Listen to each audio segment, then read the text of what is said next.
Good afternoon, Apa, and we welcome you dito sa ating Tatak UPLB. So maraming salamat po sa pagpaunlak sa aming segment na ito. Ayan, baka may gusto po kayong sabihin sa ating mga tagapanood ngayong hapon. I'm welcoming them, everyone, to listen and view.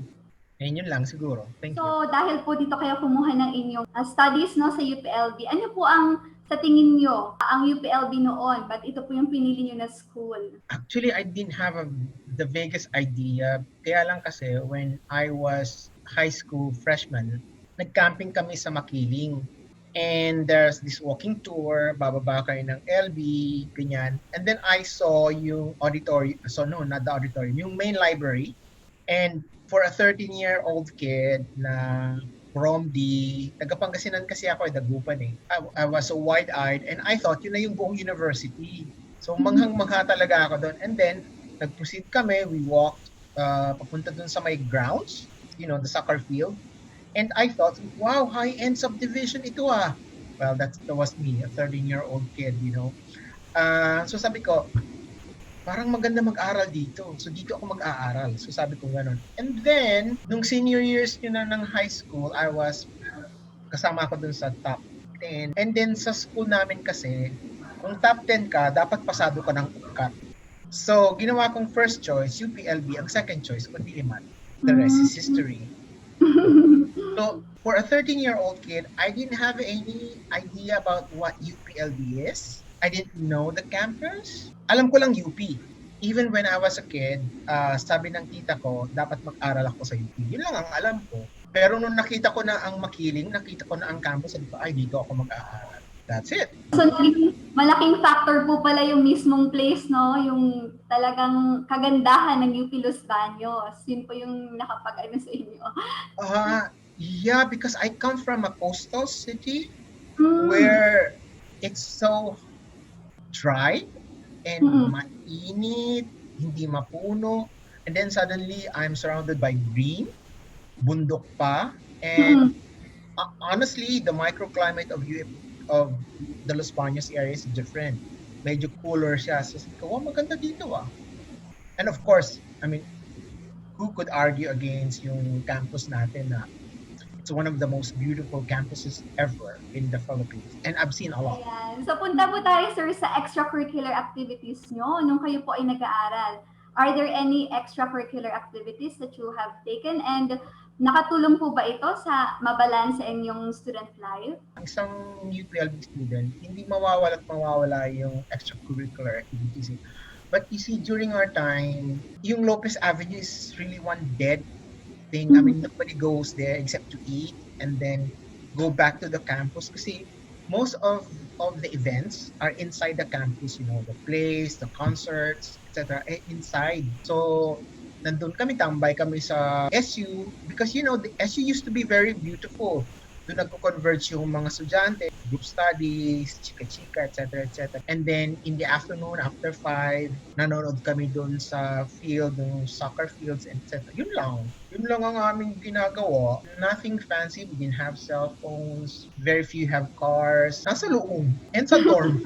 So more of interaction with each other sa mga classmates and friends po. Usually dorm mates. And during my time, I think mas madami ang nakatira sa loob ng campus kaysa outside. Ako, konti pa kami noon. Like, I don't think parang wala pa atang 1,000 entering freshmen noon. Oh, by the way, during our time, we would have yung mga hindi pa napapalabas sa Maynila na films. Ipapalabas sa auditorium, sa DL Umali, or somewhere in those, mayroong mga nag-sponsors. So, we would have plays, concerts, etc. Mga ganun ba? Yung concert sa loob ng auditorium, hindi sa Baker. Are there any places that you would want to go kapag kayo stressed? Ano kasi, parang it's like you go to class, you go back to the dorm, or you go to the library, or tambay ka sa field. Parang nagre-revolve yung buhay ng estudyante noon sa campus mismo eh. So, like for example, in my case, pag vacant ko, nasa library ako, it's either tulog ako dun sa 3rd floor or sa 2nd floor. Yeah, 3rd floor is now the chancellor's office now. Pero dati-dati kasi yun eh. And the aircon was really so cold. Tutulog ako doon. have your own desk, or balik ako ng dorm, tambay ka sa dorm, or sometimes nagkakayaan kami, pumunta kami ng Boy Scout, Big 2, or the botanical garden, may swimming pool dun eh. And it's free. Tapos dun sa malapit sa Chancellor's house, may swimming pool dun. And we swim there. So ganun ang Wow! buhay namin. Ang dami pong amenities sa campus, hindi na po kailangan lumabas. Parang Parang kompleto. ganun ang pagka-design kasi ng campus. Oh, by the way, ang SU, dun sa basement, may bowling alley doon. Meron pa rin po ngayon, sir. Ayun, nakakatuwa. So, meron kayong mga sports activities, swimming and bowling. And which Hiking. was common, hiking. And Mm-mm. which was common during our days. Pag Friday night, inuman yun eh. Ngayon kasi di ba Thursday kasi Friday walang pasok. Mm-mm.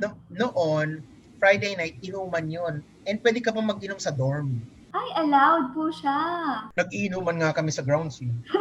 So can you just imagine, bitbitin namin yung iinumin mo, bibili ka kay Mang Pogi at kay Aling Sexy. Bibili kami doon and then bibitin namin yung sa door, maglalakad kami past the security guards, the UPLB police force. Wala lang. Because it was okay then. Tapos walang curfew. Maraming lasing pag Friday night. And then by Saturday morning, meron kaming ROTC. Lasing ka habang nag-ROTC ng Sabado ng umaga. Very different din po pala talaga before. So, sa career life nyo naman, related po ba sa natapos ninyong course, yung career path na kinuha nyo po? My answer to that is very much and very relevant. Mm-hmm. Agribis kasi ako nung undergrad. And then, ag-econ ako nung master's and my PhD. Pag you're at the bottom, hindi mo pa malalaman yun, how all these things that you learned in school fold into your career, Pero the moment na umaakit ka na, especially when I started managing projects, managing people, managing an organization, kuhang-kuha ko yung natutunan ko sa agribusiness because ang agribusiness curriculum kasi, maraming management courses yan eh. And the way they teach management is through a case approach. It's like a simulation in itself. Maganda yung approach na yon sa agribis. So, anything about management principles and how you applied it when you meet with your staff or you meet a deadline for a project or even running an organization, doon ko natutunan yun. Now, yung ag-eco naman, I think it became very important to me because I used to work for a social science research division. So, importante yung theoretical foundation at saka yung research method. Doon ko nakuha yun. So, to me, yung nakuha ko na academic preparation sa College of Economics and Management gave me that foundation as well as maybe, for a lack of better term siguro, edge over other applicants siguro. Sa akin, yun, importante yung academic foundation na yun na nakuha ko. May I know po, sir, are there any pinagdaanan nyo before you got to this position na challenging that you can share to us? Siyempre, akala mo, pagka-graduate mo, everything is gonna be offered to you like on a silver platter. Siyempre, may payabangan kang taglay kasi, UP graduate ako, ganun. Hindi ganun yun. There's only enough things that UP can prepare you for. The rest is up. So, siyempre, meron kang mga in-applyan na rejected ka, ganyan, and you tend to doubt bakit hindi ako nakuha, ganun. Pero on hindsight, pala yun, it prepares you to a better position pala. Even now, up to this stage, I still apply, even though I already have like a good career path, just to test how marketable I am still. There's no such thing as free lunch. Sabi nga nila palagi. You've gotta sweat it out. Sometimes life sucks. Pero taga-UP ka eh. Dapat na yun. Na-internalize mo na yun. And it should be treated as a given. So kung snowflakes ka, sorry, iiyak ka na lang sa isang sulok? No, I don't think so. And that's not what we are.